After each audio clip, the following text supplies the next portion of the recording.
Hey guys, this is Kyle from Elite Sports Performance. We're going to go over a few basic exercises today. First one, we're going to hit barbell box squat. We'll box squat most of our athletes for a few different reasons. First of all, it's going to give them a point of reference to sit back and teach them that hip hinge movement in order to get back to the box. And secondly, and probably more importantly, we're going to get more posterior chain involvement out of the box squat as opposed to more quad dominant movement when we're just raw squatting. Most high school athletes that we deal with very weak in the posterior chain, so we want to bring up strength in the glutes and the hamstrings. With that said, we'll get into the box squat. I'll go over the cues that we use here. My male model, Bob, will take us through the movement. As I explained to him, I'll have him perform the box squat. So Bob, go ahead. We're going to have Bob first address the bar. As he's coming up to the bar, first thing we want to do is make sure our hand spacing is equal. No matter where we're putting the hands on the bar, we want to make sure the spacing is right. We don't want to unrack the bar and find out that we're uneven on one side and the weight's pulling us down to our right and to our left. Okay? From there, we're going to pull ourselves underneath the bar, keeping that back tight. Okay? From here, we're going to work our hands in ever so slightly just to generate that tightness in the upper back. In order to get the bar out of the rack, we're going to arch the back, stand up. Okay?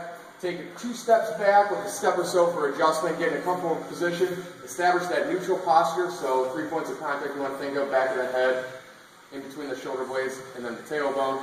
From here, I'm going to have Bob think of screwing his feet into the ground to generate that tension all the way up the kinetic chain into the bar. Okay? I'm going to have him take a big belly breath into the diaphragm. He's going to set that brace and then breathe behind the brace. Okay? From here, I'm going to have him initiate the movement by hip hinging back and then sitting down to the box. Okay? Keeping tension throughout the movement. Now he's going to drive through his heels, up, and explode with a good lock at the top, bringing the hips through, making sure to contract the glutes at the top. Drive up, squeeze. Good. Let's get one more. Sit back, hip hinge, knees out, drive up, and lock.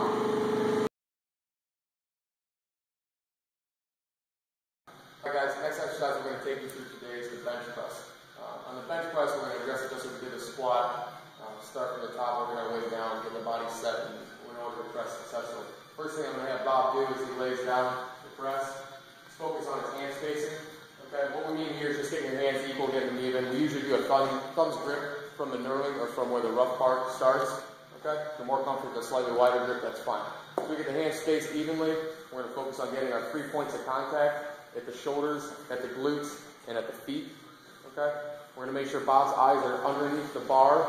Okay, a more advanced lifter might be able to adjust a little bit forward, a little bit back, whatever they're more comfortable with. But generally underneath the bar is where you want to be. We have a natural slight arch in the lower back. Okay? From here, I'm going to have Bob set a sturdy base with his feet. He's going to choke or squeeze the bar to generate that tension. Okay? From there, he's going to engage the upper back and the lats. I'm going to have him screw his feet in the ground to further generate that tension from the ground up into the glutes. Now we're going to row the bar out of the rack with his lats. He's in good position from here. He's going to actively row the bar down to his chest, right about sternum level, keeping his triceps tucked about 45 degrees and pressing up to a full lockout. So row it down again, touch it throughout sternum, and explode back up. One more, explode, good.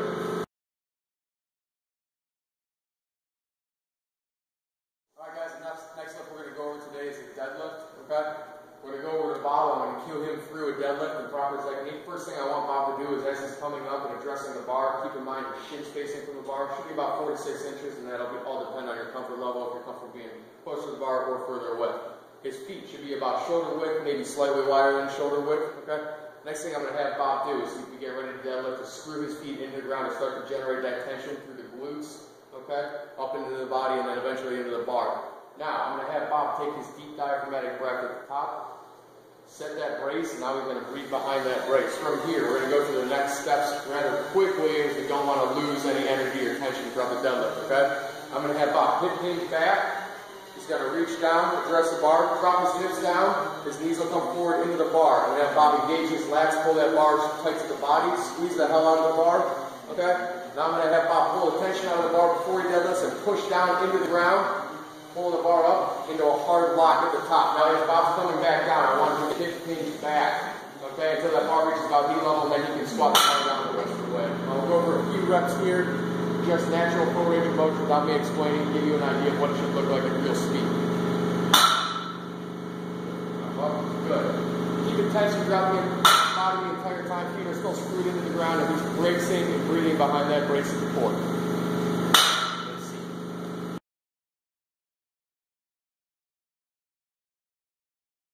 Alright guys, the next thing I want to go over today is diaphragmatic breathing, belly breathing. First thing we're going to do is have Bob bring his knees up, keeping his feet on the ground. Okay? You'll notice that we have him laying on the ground to establish that good neutral posture where his head, upper back, and lower back are all in good neutral alignment. Okay? First thing we're going to have Bob do is take a big belly breath in. Okay? What I want him to do is focus on bracing three-dimensionally. Okay? One hand on his chest, one hand on his stomach. Okay?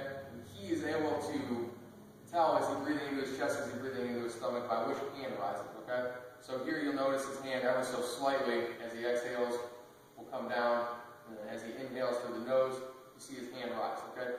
What you can check for here too, as a coach, is to make sure that he's bracing on the sides as well. Okay? So we'll take a deep diaphragmatic breath in. Good. We'll brace three-dimensionally. You can see his hand rising.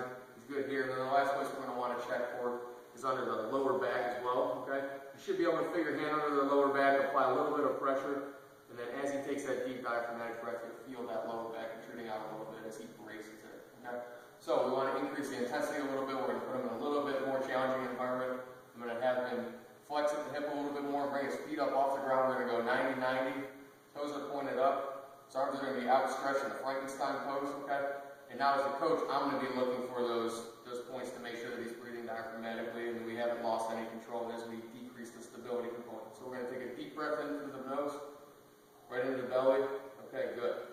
So I can see his belly rising up. Go ahead, exhale. Okay. We'll take another deep breath in, make sure that we're bracing three-dimensionally. Good. You can tell when he really locks in. We want to make sure that as we lock in, we lock those ribs down, okay, so the ribs aren't flaring up and creating an unstable environment. Okay? Then the last place we're going to check again is at the lower back for that good stability. Good. Very good. Okay. Go ahead, relax for a second.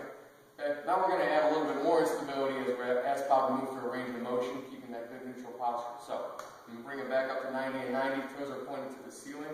Okay. Arms are outstretched. Now from here, I'm going to have him alternately extend one leg and one arm. Good. And bring it back. Okay. Good. Take a big breath in. Brace. We're going to alternate. Opposite arm, opposite leg. Good. Okay. And you notice that his ribs aren't protruding up as he moves. Okay. He's able to keep that good neutral posture as he's breathing behind the brace here. A little bit more of an instability component. Okay. Do one more on each side. Opposite arm with opposite leg. Extending. Very good. Okay. You'll notice that the bent leg stays stable as he extends opposite arm, opposite leg. Good. Go ahead and relax. Last thing we're going to do, we're going to have him introduce a little bit more of a stimulus as he presses against my shins. Okay, so he's going to have to exert himself a little bit more. As he's pressing into my shins, I'm going to have him come back up to 90 and 90. Toes are pointed to the ceiling. Okay, we're going to take a big breath into the belly. Good. I can see the belly rising. Have him engage his lats, pressing into me. Okay, good. And I'm going to check here. Good. We're stable here. I can see his belly has already risen up. Go ahead and exhale. Good. I feel his lower back loosen up a little bit. I'm going to have to take one more breath in as he presses against me. Very good. I'm feeling that lower back tighten up as he creates that brace and breathes behind that brace. Supine diaphragmatic breathing.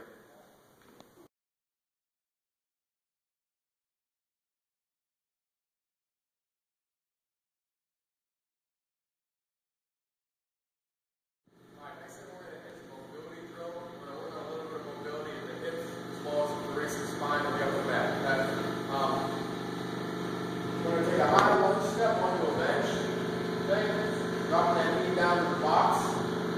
Getting an active stretch of hip flexors, balls in front, hamstring from here. I'm going to place my hands on the bench. Keep my lower back locked. I'm going to rotate. Take the knee back. Following my hand with my eyes.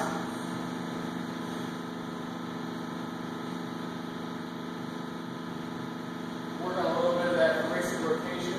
We'll switch it up to the other side. Lunge to the bench. Drop the knee down. We're going to rotate again. Following your hand with your eyes, making sure you're getting good extension in that upper back. I'll bring Bob in, have him try a few reps here, coach you through. Okay, Bob, and have yourself on the box, lunge, into the bench, good. Drop that knee down, get an active stretch on the hip flexors and that front hamstring, okay, good. Get that lower back locked, now we're going to rotate. Following the hand with the eyes, very good. Bring it back down. Try one more, try to get a little bit further on this rep. Go ahead, rotate back. Good. And relax, we'll try one more on the other side. You can see Bob's getting those hips really opened up, splitting those thighs apart, getting a good stretch from that back hip flexor as well as the front hamstring. Go ahead and rotate. Good. And we'll do one more.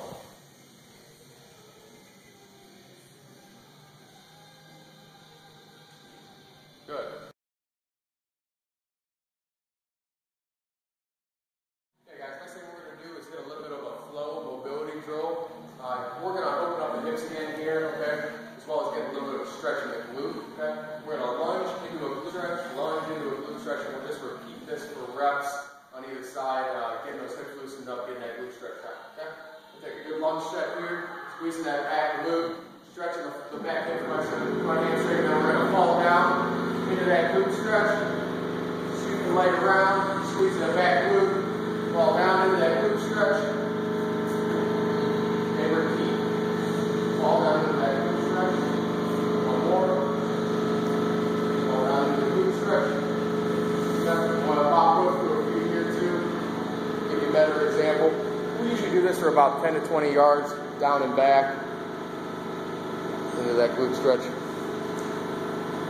Hip flexor flowing right into the glute stretch. A couple ways you can hit the glute stretch as well. You can see as I was doing it, my knee was pointed more forward. As Bob does it, he has his knee more of a 90-degree angle. You're going to hit it just slightly differently. It really is up to you and your personal preference, what you're more comfortable with.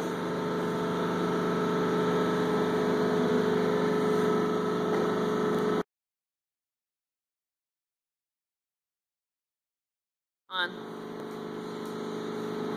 Good? Yeah. So next what we're going to do is 10-degree start, 10-degree stroke to start. We're going to 10-yard sprint. That's chill out. Okay, so the next exercise we're going to do is a 10-yard sprint. We're going to have Bob do a set up in a good 45-degree knee position. He's going to get his front leg loaded, and then a little bit of weight on that back foot. Back from here, I'm going to teach him, we're going to coach him to accelerate off the whole foot. Accelerate off both feet, or push off both feet as he punches his hand forward, his hand and his knee forward, opposite arm, opposite. Oh, boy.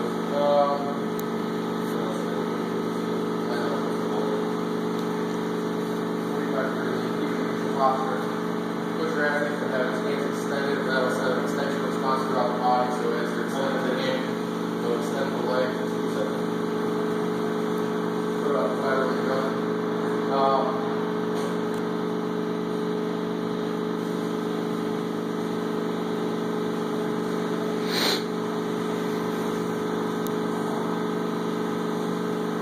You want the athletes to maintain that 45-degree knee drop 10-yard sprint.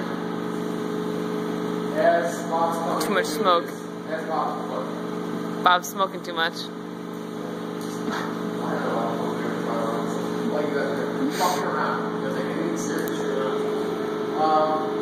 Let's go. So what I want him to do is he gets down to the end, is to hit his accelerating push. But then he's going to take 2 steps into a lunge step. What we want, I have to say that deceleration push forward is mimic them being a dead sprint in their sport, and then needing to all of a sudden change direction. The coach that has to get to that deceleration step, they'll be able to cut in any direction, whether it's laterally or trying to change direction with their knee.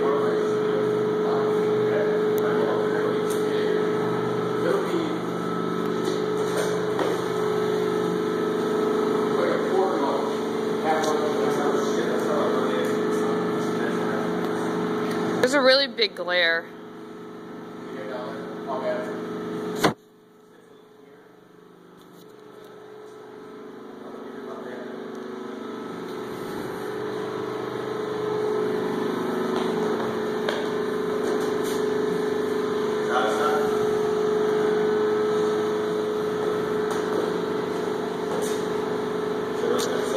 That sucks. Well, because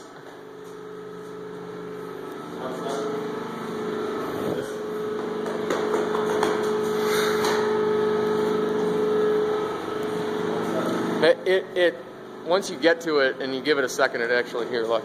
Yeah, I know, but if he's sprinting. Yeah, it's whatever. We'll live. Okay. Just try and catch that deceleration. Alright guys, this is what we're going to work on here for a 10-yard sprint. What I have Bob do is he sets up his 50 good body position. What that should look like is a 45-degree lean torso. Opposite arm and opposite leg are coordinated. Okay, when I have to do from here, generate a good push off both feet. As he extends his back leg forward, his opposite arm is going to shoot forward. Okay, I want the athlete to think of knees forward, hands forward. So that's the first 10 yards of their sprint. Okay, I'm about to maintain that 45-degree lean into his sprint as long as he can, turn about the 10-yard mark. Okay, at that point we're going to have them get into the acceleration pose.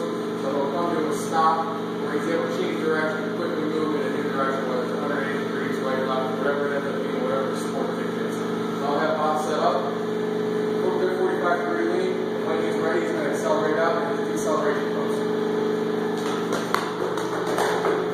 Good. Bring it back and do one more. On this one, let's try and land that deceleration pose a little bit better. Stick it for a second, and then we'll move. Last chance for romance.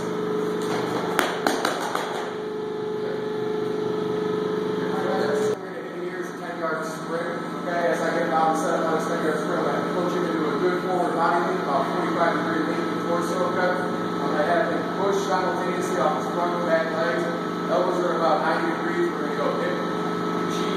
Okay, with the arms as we accelerate forward, punching his knees forward, punching his hands forward, and do his acceleration out. Last thing I want Bob to focus on is his deceleration pose. As he gets to the end of that 10-yard sprint, he's going to start to decelerate and end up hitting that little lunge step from which we can turn and accelerate in the new direction more efficiently. Okay, we'll let Bob do a few reps on our 10-yard sprint. Hip posture 90 degrees at the elbows. We're going to go hip to cheek as he accelerates forward.